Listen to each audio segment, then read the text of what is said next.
जय जगन्नाथ जय श्री कृष्ण राधे राधे। आज आम पाठ करवा चैत्र मास कृष्ण पक्ष एकादशी महात्म्यर व्रत कथा, जोटा कि पाप मोचनी एकादशी नाम नामित। तेबे आपण माने मन देकरी शुणु, कथाटी अधारु स्किप करें, संपूर्ण कथाटी को शुणु। आपण मैंने जानिचंती जे एकादशी तिथि किछि स्वतंत्र महत्व रही। यह नारायण विष्णुंकर अति प्रिय तिथि। एणु एकादशी व्रत पालन कले भगवान विष्णुंकर आशीर्वाद रही थाए और सबु प्रकार पाप खंडित होता है बोली आमर विश्वास अच्छी। तेबे आपण मैंने आगरू जानिचंती जे काहे एकादशी पालन करा जाए और एकादशी पालन करिवार केतोटी विधि नियम। जेतेबेले विष्णु और मूर नामक असुर सहित युद्ध लगिथिला, सेतेले मूर नामक असुरटी चली जाइथिला। एही समय विष्णु जोग निद्रारे जाइचंती और तार सुजोग नहीं असुर पुणी थरे विष्णु को मारिबा को आसिला। सही समय विष्णु को शरीर जने देवी जात हेले और मूर असुर को बद्ध करथिले। तापर विष्णुंकर जेतेबेले चेता फेरी पाइला, देखिले जे तांको सामने रे असुर बद्ध होईची और देवी ठिया होईचंती। तेबे से देवी को किए बोली पचारिबारु देवी जनक कहले आपणकर ही शक्ति। तापरे देवी को ऊपर नारायण विष्णु अत्यंत प्रसन्न हेले, जेहेतु से दिन एकादशी तिथि थिला एणु तांको नाम देले एकादशी देवी। और से तांको आशीर्वाद देले जे जिए एही एकादशी तिथि रे तुमको पूजा करिब, भक्ति करिब, सी सबु पापरु खंडित हेब और मोर आशीर्वाद पाइब। एणु समस्ते तापर ठारू एकादशी तिथि पालन कले, कहीं आम जाणिकी पाप न कले आमर जान अनजान रे केतेक पाप करमितिक आम चलीगला रास्तार जदि पिंपुड़ीटा आम पाद तले आसिक जदि मरी जाऊँगी ताहले सेटा भी आमको पाप लगिला। केतेले भूल बसतः आम जदि क्या कटु कथा कही दे ताहले सेटा मध्य पाप। एमिति अजाणतरे मध्य आमर केतेक पाप थाए। तेबे यही जदि आम जदि 24टी एकादशी व्रत पालन करिबा ताहले आमर सेही सबु पाप खंडन होइथाए। यही व्रत निश्चित रूपे करबा उचित। आ यही व्रत कले केतेक विधि विधान मध्य पालन करबा उचित, जेभली शस्य खाइबा नहीं, कारण से दिन एकादशी तिथि रे शस्य रे पाप पुरुष रही थांते। जेणु एणु जो माने शस्य खाइबे पापटा सेमानक पाखु चली जाई थाए। तापर आमे तेल लगाइबा नहीं, आमे सामुद्रिक लुण खाइबा नहीं। से दिन आमे संधेव लुण व्यवहार करि परिबा। खाद्य रे जो माने निर्जला करि पारुचंती भल कथा, जो माने जल आहार करिकिना रहि पारुचंती सेटा भी भल कथा। नहले जदि फल खाई पारुचंती फलाहार कले मध्य भल कथा। नहले सागु किंबा सिंगड़ार अट्टा एही भली किछि जिंस खाइकिरी आमर शस्य जातीय खाद्य वर्जन करिकिरी उपवास करबा उचित। तेबे एही उपवास करबा दिन भगवान को नाम रे आम दिनटी समर्पण करदेबा उचित। भगवान को आम जेते से दिन नाम स्मरण करि परिबा, भगवान को ध्यान करि परिबा, अन्य कहा विषय रे आम कहार निंदा करिबा नहीं, कहा को हृदय को आघात कला भली कथा कहिबा नहीं, से दिन मिथ्या कहिबा नहीं। जेते रही परिबा आम मौन रही भगवान को जदि ध्यान करिबा ताहले से दिनटी आमर टोटाली आम दिनटी भगवान को पई समर्पित करदेबा। आम आमर कर्तव्य करिबा, कर्तव्य कले मध्य आमर मनटा जेभली भगवान को पाखरे थिबो आम सेही भली आमर सबु काम रे आमर चिंतन रे भगवान रहिबा उचित। आ एही आमलकी एकादशी रे अँला वृक्षर मध्य पूजार विधि विधान रही। से दिन अँला वृक्ष रे दीप जालिबे। आ जागरण रहिबाटा एही एकादशी व्रतर गोटे मुख्य उद्देश्य जागरण रहिबा। से दिन राति रे न सोई भगवान कर नाम जप करिबा, भगवान कर संकीर्तन करिकिरी से रातिटा कटाइबा। तेबे भगवान कर बहुत आम निश्चित भाव में आशीर्वाद पाइबा और एकादशी व्रतर फल पाइबा। आ एकादशी तिथि परे द्वादशी पारण समय रे आमर व्रत भांगिबा उचित। तेबे चलंतु आरंभ करिबा आजिर व्रत कथा। शान्ताकारं भुजगशयनं पद्मनाभसुरेशं विश्वाधारं गगनशत्रुसं मेघवर्णं शुभांगं लक्ष्मीकान्तं कमलनयनं योगीर्भिध्यानगम्यं वन्दे विष्णु भवभयहरं सर्वलोकैकनाथं सर्वलोकैकनाथं। जगन्नाथं कृष्णाय गोविन्दाय गोपालाय गोपीजनवल्लभाय नमः। नीलाचलनिवासाय नित्याय परमात्मने बलभद्रसुभद्राभ्यां जगन्नाथाय ते नमः। नवमोऽध्यायः। युधिष्ठिर उवाच फाल्गुन कृष्ण एकादशी ଯାହାକୁ ଆମଳକି ଭାସି ଶୁଣିଲି ଯାହାର ମହିମା ଅତିକ୍ରମିଛ ଜ୍ଞାନ ସୀମା। ଚୈତ୍ରର କୃଷ୍ଣ ଏକାଦଶୀ କହିବା ନାମ ବିଧି ମିଶି। ଶ୍ରୀକୃଷ୍ଣ ଉବାଚ କୃଷ୍ଣ କହନ୍ତି ପଣ୍ଡୁସୁତ ଯାହା ପଚାର ଲୋକହିତ। ଏ ଏକାଦଶୀର ବିଶେଷ କହିଯା ଅଛନ୍ତି ଲୋମସ। ମାନ୍ଧାତା ରାଜା ପଚାରନ୍ତେ ଯାହା କହିଲେ ଲୋକହିତେ। ମାନ୍ଧାତା ଉବାଚ ଲୋକମାନଙ୍କ ହିତ ପାଇଁ ତୁମ୍ଭଙ୍କୁ କିଛି ପଚାରଇ। ଚୈତ୍ର କୃଷ୍ଣ ଏକାଦଶୀ କେଉଁ ନାମରେ ତାକୁ ଭାସି। ଏଥିରେ କି ଫଳ କି ବିଧି କହିବା ତେବେ ତପୋନିଧି। ଲୋମସ ଉବାଚ ଚୈତ୍ର କୃଷ୍ଣ ଏକାଦଶୀ ନାମେ କାମଦା ବୋଲି ଭାସି। ସେ ସର୍ବସିଦ୍ଧି ପ୍ରଦାୟିନୀ ଜାଣ ମାନ୍ଧାତା ନୃପମଣି। ପୂର୍ବେ କୁବେର ବନ ଦେଶ ବସନ୍ତ କଲାକ ପ୍ରବେଶ। ପୁଷ୍ପିତ ହେଲେ ଲତାମାନେ ମଧୁପ ମତ୍ତ ମଧୁପାନେ। କୋକିଳ କୁହୁ ରାବ କଲେ ଚ୍ୟୁତ ବକୁଳ ବଲ୍ଲଭିଲେ। ଉଚ୍ଛୁକ ଅସୁର ଅପ୍ସରା ଗନ୍ଧର୍ବ ତୁଲେ ହେଲେ ତୋରା। ଚୈତ୍ର ରଥରେ ବିହରିଲେ ଭ୍ରମରେ ସ୍ୱାର୍ଥ ମନା ହେଲେ। ବାଦିତ ଗୀତ ଧ୍ୱନି ମେଳେ କୋକିଳ କଫ ରୁହ ମିଳେ। ମନ ବିକାର ମୁନି ଗଣେ ଉଚ୍ଛୁକ ହେଲେ ଅନ୍ୟ ବଣେ। ମୃଗୀଏ ମୃଗ ସଙ୍ଗ ଛାଡ଼ି କରିଲେ ନାହିଁ ପଦ ହୁଡ଼ି। କାମଦେବ ହିଁ ଦେହ ବହି ସଞ୍ଚାର କଲା ସ୍ୱୟଂ ତହିଁ। ଅପ୍ସରାମାନେ ଆନନ୍ଦରେ ବୁଲିଲେ ସେବନ କନ୍ଦରେ। ପୁଷ୍ପିତ ଲତା ଦ୍ରୁମ ଦେଖି ମନେ ହୋଇଲେ ମହାସୁଖୀ। ଦେଖିଲା ମଞ୍ଜୁ ଘୋଷା ତହିଁ ମେଧାବୀ ଋଷିଛନ୍ତି ରହି। ରୂପ ବୟସ ଦେଖି ତାର ମାନସେ ଉପୁଜେ ବିକାର। ମନେ ମନୋଜ କୀର୍ତ୍ତି ହେଲା ପୁନି ମୋହନ ପ୍ରବର୍ତ୍ତିଲା।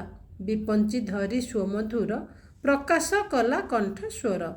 ଭୟରୁ ଅପ୍ରେମ ନ ଆସି କ୍ରୋଶ ମାତ୍ରକେ ହେଲା ବାସି। ଗାଇଲା ବିପଞ୍ଚୁକ ଧରି ମେଧାବୀ ଠାରେ ମନ ଭରି। ସୁମାଲ୍ୟ ଚନ୍ଦନ ଚର୍ଚ୍ଚିତ ବପୁକୁ କରୁ ସୁଶୋଭିତ। ଦେଖିଏ ମଞ୍ଜ ଘୋଷା ପରି କନ୍ଦର୍ପ ହେଲା ଆଗସରି। ଜାଣି ତାହାକୁ ଶିବ ଭକ୍ତ କରଇ ବୋଲି ପରାଭୂତ। ତା ଚକ୍ର ମଞ୍ଜୁଳ ଭୁଜଗ୍ମ କଲା ସ୍ୱଧନୁ ଅନୁକ୍ରମ। ତାର କଟାକ୍ଷ ଗୁଣ କରି ସୁପକ୍ଷ୍ମ ନେତ୍ର ସର କରି। ତା କୁଚ ରୁଟ କୋଟ କଲା ବିନୟ ସାବଧାନ ହେଲା। ମଞ୍ଜୁ ଘୋଷାର ମଞ୍ଜୁ ରୂପ କଲା ଆପଣା ସେନା ଗୋପ। ଦେଖି ମେଧାବୀ ରୂପ କଳା କାମେ ପୀଡ଼ିତ ସେ ଅବଳା। ଶୋଭା ଅପର ସ୍ମର ପରି ଶୀତ ପବିତ୍ର ଦଣ୍ଡଧାରୀ। କରୁଣ ସେ ମେଧାବୀ ଋଷି ଚ୍ୟବନ ଆଶ୍ରମ ନିବାସୀ। ସେଠାରେ ମଞ୍ଜୁ ଘୋଷା ଆସି ମୁନିଙ୍କୁ ଚାହିଁନ ପ୍ରେୟସୀ। ଆରତ ସମ ପାଇ ନାରୀ ଗାଇଲା ମନ୍ଦ ମନ୍ଦ କରି। ସୁବିଦ୍ୟା ସିଦ୍ଧ ପ୍ରଦା ଜାଣି ନିତ୍ୟ ଆରମ୍ଭ କଲା ଆଣି। ମେଖଳା କିଙ୍କିଣୀର ଧ୍ୱନି ନୂପୁର ସିଞ୍ଚିତକୁ ଘେନି। ବଳୟ ଋଣ କତ୍କାର କଲା କି କାମ ଜୟ ଘୋଷ ଦେଲା। ଚାହିଁ ଚକିତ ମୁନି ବର ମନେ ବାଜିଲା ସ୍ମରସର। ପଦ ନୟନ ନ ଚଳିଲେ ମଞ୍ଜୁ ଘୋଷର ବଶ ହେଲେ। ମୁନିଏ ଏତାଦୃଶ କରି ଦେଖି ପାଖରେ ବଳି ନାରୀ। କଟାକ୍ଷ ଭାବ ହାବ କରି ମୋହିତ କଲା ଅବିକାରୀ। ବାଣୀକୁ ଥୋଇ ଆଲିଙ୍ଗନ କଲା ସେ ମୁନିଙ୍କୁ ବହନ। ମୁନି ଦିଶିଲେ ମନୋହାରୀ ବଲ୍ଲରୀ ବୃତ ତରୁ ପରି। ଲକ୍ଷଣେ ଦେଖି କାମତତ୍ତ୍ୱ ଗଲା ଦେହରୁ ଶିବ ତତ୍ତ୍ୱ। ରସିକା ରତି ରସ ଭୋଳେ ରାତ୍ର ଦିବସ ନ ଜାଣିଲେ। ଯେବେ ମୁନିର କର୍ମବେଳା ଜାଣି ବିମୁଖ ହେଲା ବାଳା। ତେବେ ବହୁତ ଚାଟୁ କରି ରତେ ପ୍ରବର୍ତ୍ତେ ତପଚାରି। ନିଜ ଆଚାର ଲୋପ କରି ଗଲା ବହୁତ କାଳ ସରି। ନିଜ ଭୁବନେ ଉଚ୍ଛୁକିତ ହୁଅନ୍ତେ ମଞ୍ଜୁ ଘୋଷ ଚିତ୍ତ। ଯିବାକୁ ମାଗିଲେ ଅନୁଜ୍ଞା ତହିଁକି ଋଷି କଲେ ଆଜ୍ଞା। ପ୍ରଭାତ ସନ୍ଧ୍ୟା ଅବଧାରୀ ଆସମ ସମୀପେ ସୁନ୍ଦରୀ। ଶୁଣିଏ ଆଜ୍ଞା ମୁନିଙ୍କର ଭୟରେ ନ ଦେଇ ଉତ୍ତର। ରମିଲା ପୁଣି ସଙ୍ଗେ ରହି ବହୁତ କାଳ ଭୀତ ହୋଇ। ତ୍ରିଦିନ ନବ ମାସ ଅନ୍ତ ବର୍ଷକ ପଞ୍ଚ ରମିଲା ପୁଣି ଅର୍ଦ୍ଧନିଶା। ରମି କହିଲା ମଞ୍ଜୁ ଘୋଷା, ଯିବି ଗୃହକୁ ମହାବାହୁ, ଅନୁଜ୍ଞା ମୋତେ ଦେବା ହେଉ। ଶୁଣି ମେଧାବୀ ଆଜ୍ଞା ଦେଲେ, ଏ ପ୍ରାତଃ କାଳ ଅବହେଳେ। ଶୁଣ ମୋ ବଚନେ ସନ୍ଦେହ, ସନ୍ଧ୍ୟା ସାରିବା ଯାଏ ରହ। ଏ ବାକ୍ୟ ମୁନିଙ୍କର ଶୁଣି ଆନନ୍ଦ ହୋଇଲା ରମଣୀ। କହିଲା କିଛି ସ୍ମିତା କରି, ସେ ସୁବିସ୍ମିତା ବର ନାରୀ। ଅପ୍ସରୀ ଉବାଚ, ଆହେ ଅଘନ ମୁନିବର, ସ୍ମରେ କେତେକ ସନ୍ଧ୍ୟା ତୋର। ସେ କାଳ ପ୍ରମାଣ କହିବା, ମୋଠାରେ ସଦୟ ହୋଇବା। ପ୍ରଫୁଲ୍ଲ ନେତ୍ର ହୋଇ ମୁନି, କାଳ ପ୍ରମାଣ କଲେ ପୁଣି। ତା ତୁଲେ ସେ ରମିଲେ ପୁଣି, 57 ମାସ ଜାଣି। ପୁଣି ଉଛୁକେ ମଞ୍ଜୁ ଘୋଷା, ନମିଲା କରି ଯିବା ଆଶା। କ୍ରୋଧ ବିହିଲେ ମୁନିବର, ଦିଶିଲେ ଜ୍ୱାଳା ମାଳାଧର। ନେତ୍ର ଦୁଇରୁ ବିଷ୍ଣୁଲିଙ୍ଗ, ମୁକ୍ତ କରନ୍ତି କୋପଲିଙ୍ଗ। କ୍ରୋଧରେ କମ୍ପଇ ଅଧର, ସହଜେ ଏତ ଦଣ୍ଡଧର। ସେ କାଳ ରୂପ ପରିମାଣି, ଚାହିଁଣ ମୁନି ସେ ରମଣୀ। ଦୁଃଖ ଅର୍ଜିତ ତପୋଘର, କ୍ଷୟକୁ ନେଲୁ ତୁ ମୋହର। ଏମନ୍ତ ବୋଲି ମୁନିବର, ବାରଜ କଲେ ତା ବପର। ଧିକ ତୋ ମହିବା ସ୍ୱଭାବ, ଧିକ କପଟ ପ୍ରୀତିଭାବ। ପିଶାଚ ହୁଅ ଏହି କ୍ଷଣେ, ନ ପଡ଼ୁ ଏ ରୂପ ଲକ୍ଷଣେ। ସାପକୁ ଶୁଣି ଏତ ବୃଷା, କମ୍ପି ବୋଇଲା ଏ ମୋ ଦଶା। ତୁମ୍ଭ ସଦୟ ମୁନିବର, ଏ ସାପ ନିଷ୍କୃତି ବିଚାର। ଏମନ୍ତେ ବୋଲି ପାଦେ ପଡ଼ି, ପାଣି ପଙ୍କଜ ପଦ ଲୋଡ଼ି। ବୋଇଲେ ଅପରାଧ ମୋର, କ୍ଷମା କରିବ ମୁନିବର। 54-7 ପଦେ, ସନ୍ଥଙ୍କ ସଙ୍ଗ ହୁଅ ମୁଦେ। ତୁମ ସଙ୍ଗରେ ମୁନିବର, ନେଲି ମୁଁ ବହୁତ ବତ୍ସର। ଏହେତୁ ଆହେ ମୁନିବର, ମୋଠାରେ ଅନୁକମ୍ପା କର। ମୁନିରୁବାଚ, କଲୁ ମୋ ମହାତପକ୍ଷୟ, ଏଥିରେ ଅଛି କି ଉପାୟ। ଶୁଣି ବାମାର ଦୀନବାଣୀ, ଦୟାରେ ମୁନିବର ଭଣି।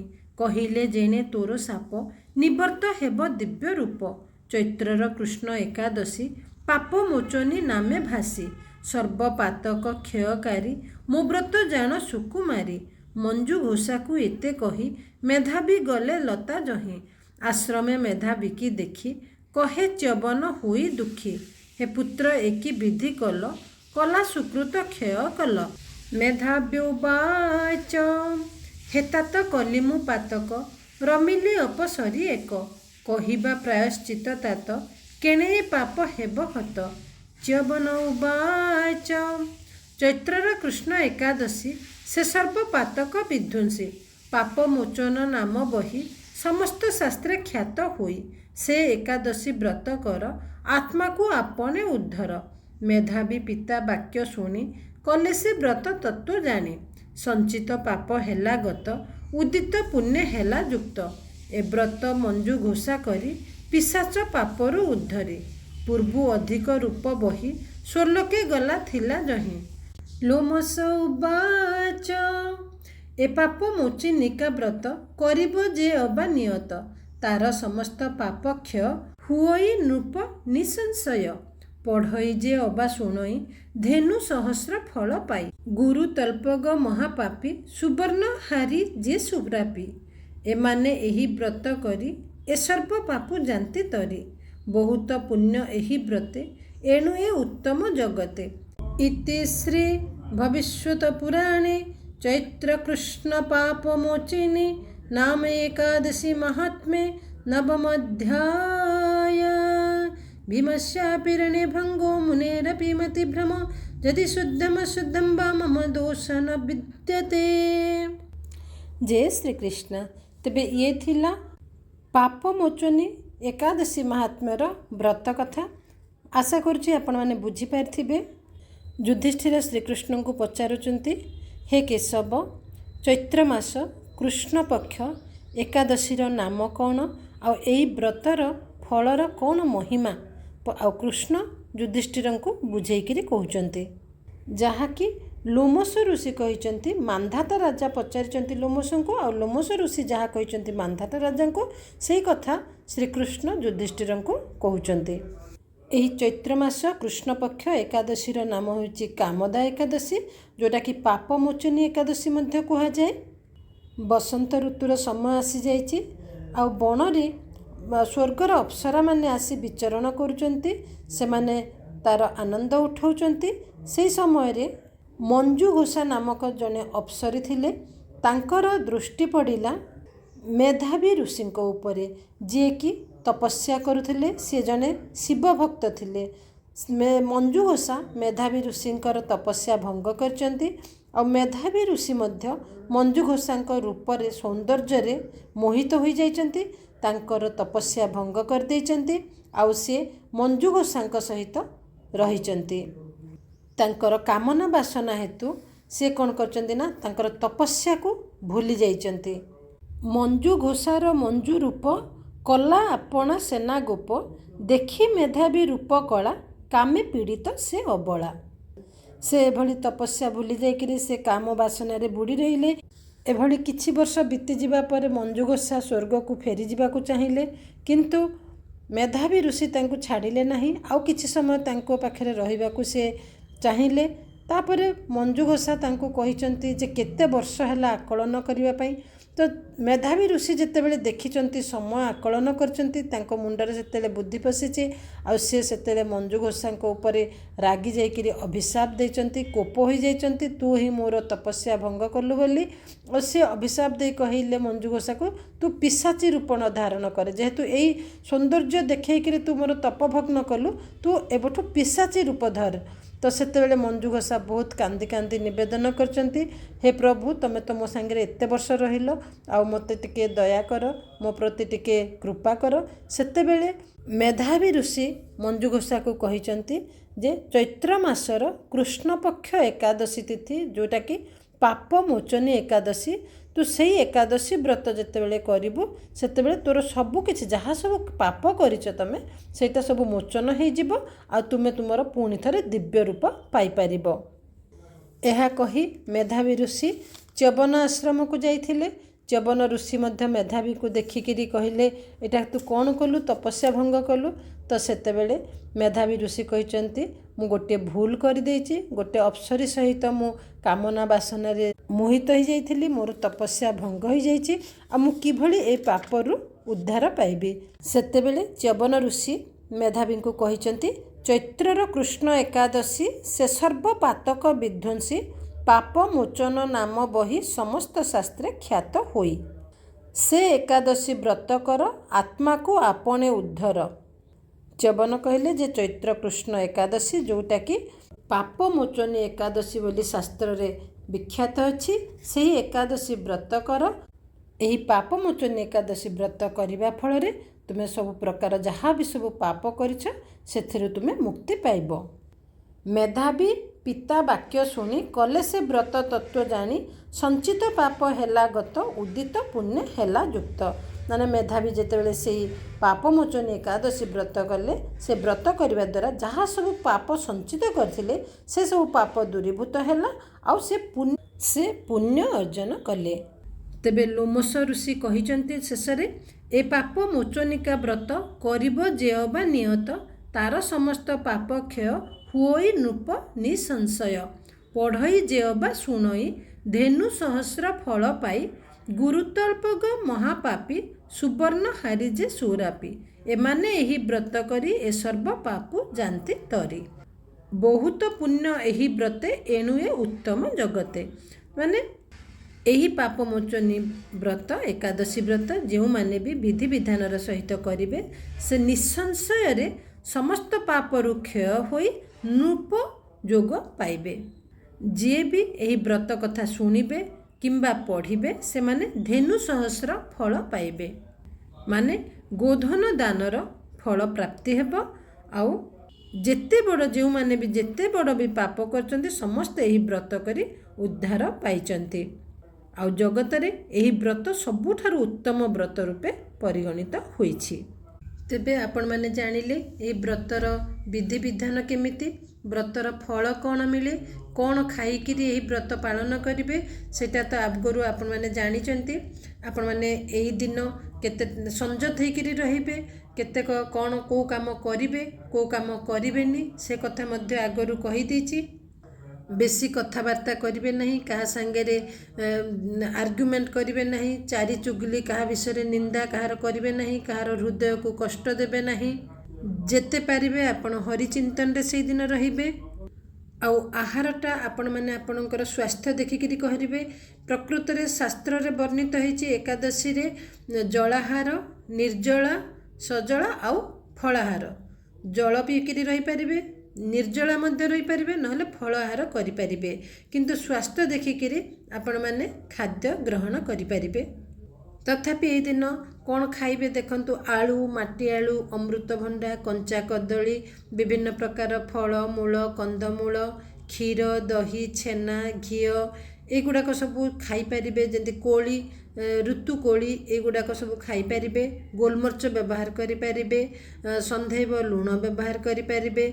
फल रस, बेलपणा, आखु रस, पइड पानी एगुड़ाक सब नहीं पारिबे। किंतु शस्यटा को टिके वर्जन करने को चेष्टा करेंगे। शस्य बदला मोर सिंगड़ा, अट्टा, सागु यही सब जिनस खाइबे।